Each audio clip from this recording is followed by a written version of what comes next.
Awe kati enswaza buswaza. Ye mukazi watu yamanyire emyaka gyabe jakuza kusekukulu kati bakyakuza myaka asaba busabise kukulu agituuke. Kati atimbye toilet paper ze n'obusitaani. Banayo obukomera season y'obukomera yaggwa kugenda ofuna kufugundi Christmas tree. Ate kabera reusable. Ogenda okafuna ne mukajja obulunye mukateeka ne mudamu ne mukateekawo. Genda ku Fabulous byonna byemanyi kati byonna byajjudde dda okolewo shopping. Namembero ogenda basa. Anoonyo baluni. I know. Toilet paper za bbulu. Yeah. Abana asaba yazijjeewa. Muganda wange banoonya agenda mu katale n'omusanga nonga musanyufu mwe twatimbe dda Ssekukulu. N'osanga ennyumba nge esalaganye eringa ekkanisa z'abalokole enkadde. Ng'ajjeyo n'ebitambaala bye. Bane mubagulire temunyiiga nga mutuuseeyo. Kale kaakati ndoza tutandike Ebya Mwanje. Agamba bahakinze mugundi ye. Mwanje ya. Henry Mwanje. Omuyimbi. Kakati abahakinze basisi bateekayo posti. Yosoko jero athadi. Okay, that is his Facebook, right? Nze ngamba ali enskin asinga Bobi. Nakijjako omukono. Bane mubere nga mulaba TV temwefuula abampulira obuwulizi. Tegera bulungi. Later on namana akyusa natekayo posti endala ng'agamba nti badimini be abamu banjambu be bataddira n'abulira abayimbi okwegendereza abantu ababakoze eki. Badimini bamubanje. Naye okusinziiramu abagamba mbu yamwokeza abalala bagamba adimini kati yabudde bami naye n'atangaaza. Tumulira ng'atangaaza. Ng'atuwa ekitangaaza. Era kwa nyini kwa Facebook kwe yayise. Ya recorded the video musajja wattu. Najiteka so the account is still hacked. Nedda teyabadde hacked naye abagikolako. Nedda Henry Mwanje tufune bulungi. Bwe mandi admin. Fetu ino mufuna ye yabikozedde ebibye. Kati nafa tufune nga sinaana kulaba. Bwe mandi admin nga oli admin. I can see was posted. Era amumanyi nendoza tekyetaagisa kuvaayo mumwogera. Hati kati fetu account tulaba ya Henry Mwanje era gwe tugenda okukalakata.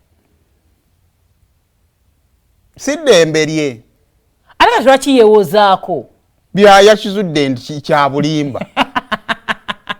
Bwe liba ddembe lyo you don't tobera defensive. Jangu yogera kyoyogedde. Nebamba okulabika engeri gy'alabikamu mu face baataddeyo nteeke. Alabika atya? Alabika nga munakuwavu. Ekyo n'ekyabadde badde takyagala. Kusinziira ku face gye ndaba.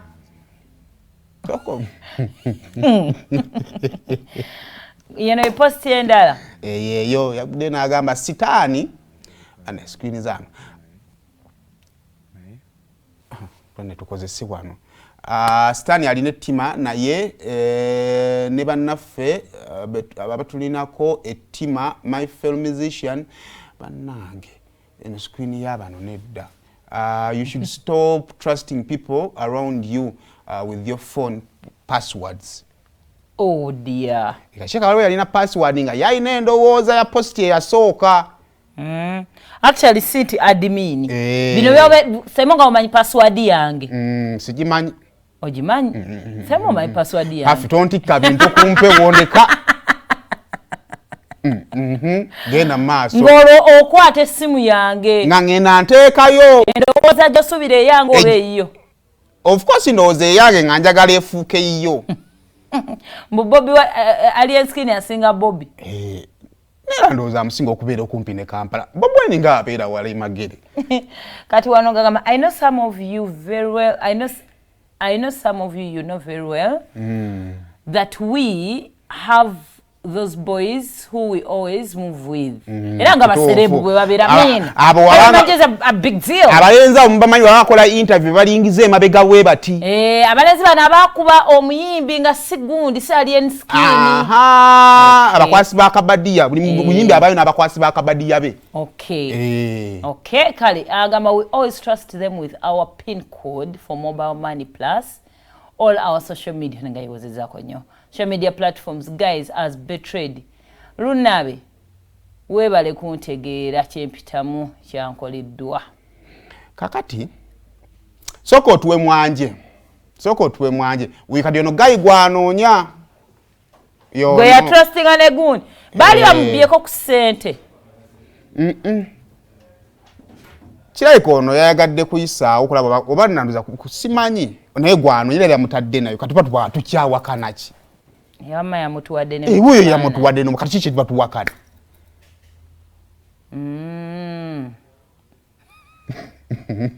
soko otuwa omukulu nze sagala nnyo okuteeka amagezi gange kati wantu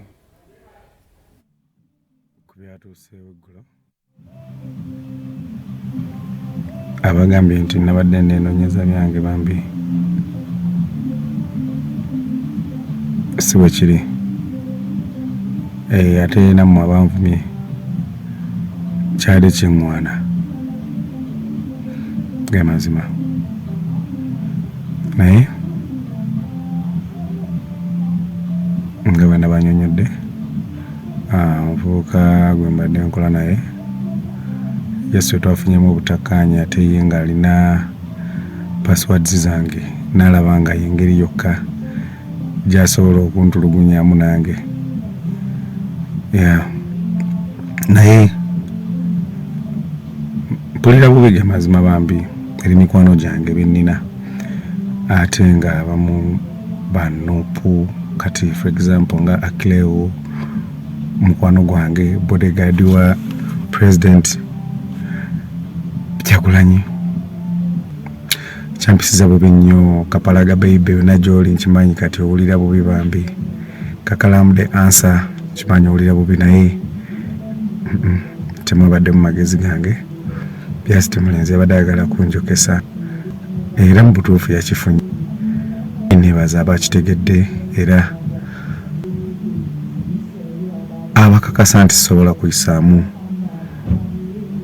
His Excellency Bobi Wine maaso bangi abaze mu inbox yange banga Henry really gwakoze ekintu ekyo nimbagamba bannange nno siyenze nimbanyonnyola era bambi mama abasajja abeerunga balabika bulungi yakarekodi nzero waggulu ku makya mumuddizeeyo ku musajja omweru badde sibawanga budde omulabye ate alina n'ekirevu odiya kwatakwatamuko naye kati oyo mwabadde mufumamu ki ekisajja ekirungi bwekityo kiyite buyise okireeteewo okibonereze kufa okukidde okudda ku social media okuvuma but anyway ennaku zino abayimbi bali court wakati w'ebintu maybe ebitabakwatako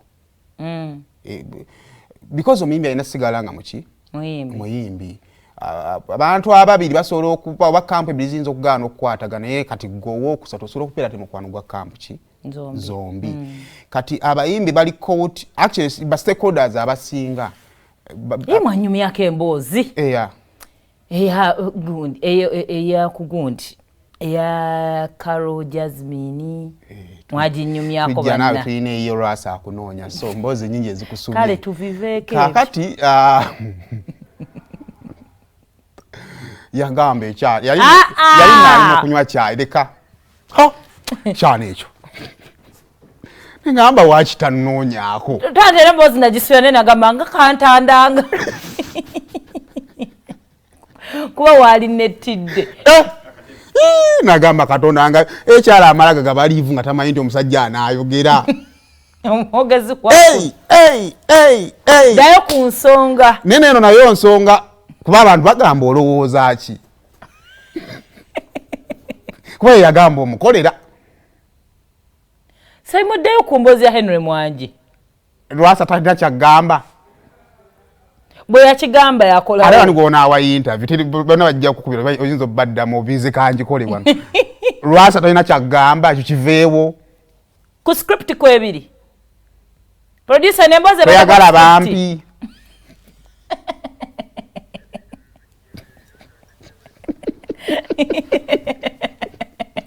mu viewership egwa kati byotandise kakati nti olwebiri ennaku zino ekiri ku mutimbagano nti abantu bali mu kusindikizibwa ku bisenge babeeko we bakola ki we beekwata so kakati ndowooza kijja kutwala nnyo omuyimbi kuba ate era Henry ndowooza banamulabako nga kufango ni gyali oba okitegeera so kakati bali mu kusindiikirizibwa okubaako bakola ki we bagenda naye social media ejja kusigala yeeyogera ojja kukola okusalawo okuko social media will speak.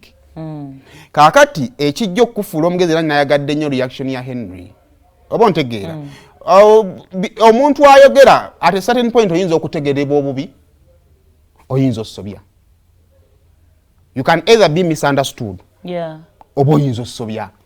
Kati social media bwe ku misunderstanding nga bebasinga obungi kakati gwe just oyina kupiikinga nti wawe ba misquotinze kati bw'oli respondinga n'obusungu lufuuka olutalo oba ontegeera kati awo abantu abasinga bebakolera ensobi these people come they attack you abajja kujwayinza okwogera kenaku nga 3 oba 4 naye ekibuuzo gwe response yo ya busungu kuba respondinga n'obusungu oba olangiridde olutalo lwoyinza obutakola ki obutamaliriza. Kati ekisinga obukulu nti Henry yamanyi yafunye inboxes mmeka yafunye comments mmeka yalabye reaction singa statement kati tugambe statement ya Henry ng'omuntu yategedde weight yakyo n'abantu kibagirowoozaako. So debate says zisobola okujja muzireke zibeerewo muzireke kuba ziyamba omuntu okumanya ekyo kyayogerako n'obuzito bwakyo kubanga ate mutakyogerako wali abantu nga mulowooza baamanyi nga si baaki so nonta antiru nga tutuuse mu position efaanaganako bwetyo